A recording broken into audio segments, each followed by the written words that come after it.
Hello, and welcome to Getting Started with ZippyDoc. In this video, we will show how to use the Append task in ZippyDoc. Append can be used to create a merge table from two separate tables. The merged table has data in the first table affixed to the data of the second table. We want to create a simplified table that has zones appended to categories. For instance, we want Zone 1 to be mapped to each product category: shoes, equipment, and miscellaneous. In order to get started, we need to add the data tables to a ZippyDoc flow. You can find information on how to add a table to a flow in our previous video. In this case, we have already added the two tables to a flow. We then add the Append task to the flow. We do this by clicking the Select Task button and choosing the Append task from the available list of options.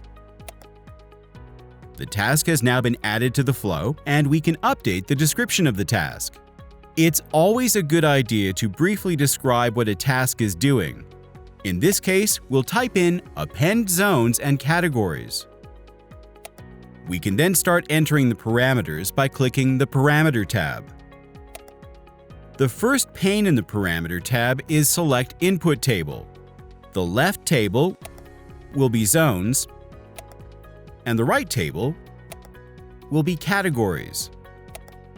Next is the Define Output Table pane. In Output Table Name, we'll type Output, and we will leave the other fields unchanged. And now we can run this task. Once the task has been executed, a new output table will be generated. We can see that ZippyDoc has created a new tab named Output. In this table, each zone is mapped to each category. Append is a useful tool to create summary tables.